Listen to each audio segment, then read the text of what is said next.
जय हिंद। कैसे हैं आप सभी? उम्मीद है कि स्वस्थ होंगे, मस्त होंगे और जहाँ भी होंगे अपने अपने कामों में व्यस्त होंगे। तो जैसे कि आप सभी लोग को मालूम है कि आज के क्लास में हम लोग बात करने वाले हैं ऑब्जेक्टिव की, जो कि इससे पिछले की क्लास में हम लोगों ने देख लिया था।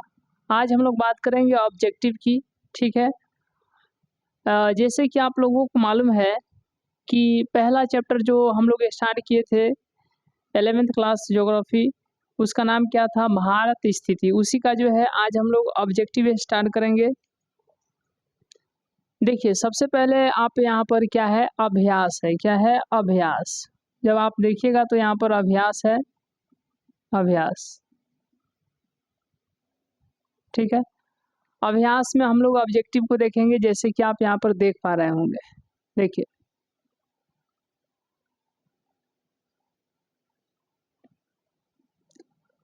तो चलिए ऑब्जेक्टिव को हम लोग स्टार्ट करते हैं। पहला प्रश्न है, नीचे दिए गए 4 विकल्पों में से उपयुक्त उत्तर का चयन कीजिए। उपयुक्त उत्तर का जो है चयन करना है। यहाँ पर part 1, part 2, part 3, part 4, part 5 करके जो है 5 ठो ऑब्जेक्टिव क्वेश्चन दिया गया है। उस क्वेश्चन को जो हम लोग देखेंगे, तो यहाँ पर सबसे पहला प्रश्न है कि निम्नलिखित में से कौन सा अक्षांशीय विस्तार भारत की संपूर्ण भूमि के विस्तार के संदर्भ में प्रासंगिक है। तो जैसे कि आप लोग जानते हैं कि अक्षांशीय विस्तार कितना होता है, 8 डिग्री 4 मिनट से 8 डिग्री 4 मिनट से लेकर के कितना 37 डिग्री 6 मिनट, 8 डिग्री 4 मिनट से लेकर के 37 डिग्री 6 मिनट, यानी 8 डिग्री 4 मिनट उत्तर से लेकर के कितना 37 डिग्री 6 मिनट उत्तरी अक्षांश होता है। यानी कि इस क्वेश्चन का सही जवाब ऑप्शन नंबर सी हो जाएगा। 8 डिग्री 4 मिनट उत्तर से लेकर के 37 डिग्री 6 मिनट उत्तरी अक्षांश।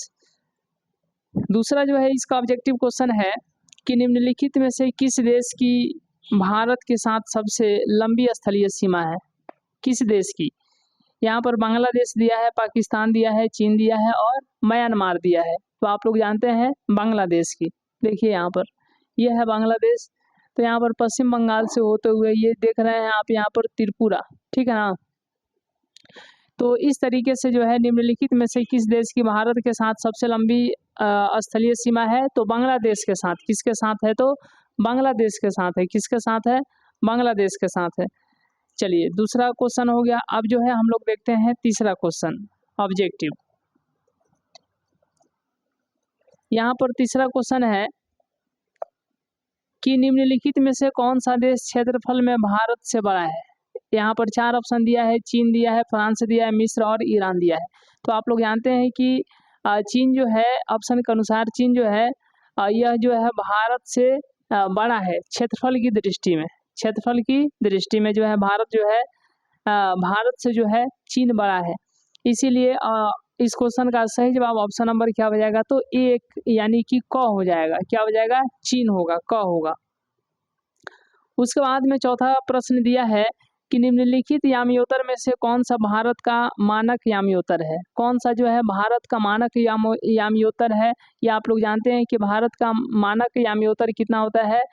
82 डिग्री 30 मिनट होता है। 82 डिग्री 30 मिनट यानी कि 82.5 डिग्री होता है। कितना होता है? 82.5 डिग्री होता है। यानी क्वेश्चन नंबर 4 का ऑप्शन नंबर ग हो जाएगा। 82.5 डिग्री यानी 82.5 डिग्री यानी कि 82 डिग्री 30 मिनट पूर्व। पांचवा क्वेश्चन है कि अगर आप एक सीधी रेखा में राजस्थान से नागालैंड की यात्रा करें तो निम्नलिखित नदियों में से किस एक को आर पार नहीं करेंगे? यमुना को आप जाइएगा सीधे जो है राजस्थान से नागालैंड जब जाइएगा तो सीधी रेखा में, तो आप यमुना को आर पार कर सकते हैं, यमुना को आर पार कर सकते हैं, गंगा को भी आर पार कर सकते हैं, ब्रह्मपुत्र को भी आर पार कर सकते हैं, लेकिन किसको आर पार नहीं कर सकते हैं? तो सिंधु को। इसीलिए इस क्वेश्चन का जवाब होगा, सही जवाब होगा ऑप्शन नंबर क्या? ख होगा, यानी कि सिंधु नदी। तो 5 का ख हो जाएगा। तो इस तरीके से जो हम लोग देखें यहाँ पर जो इम्पोर्टेंट जो है ऑब्जेक्टिव दिया गया था, 5 ठो दिया गया था और इस ऑब्जेक्टिव को जो हम लोग कवर कर लिए। आगे के क्लास में हम लोग बात करेंगे निम्नलिखित प्रश्नों का लगभग 30 शब्दों में उत्तर दे, और इसमें 4 ठो प्रश्न है।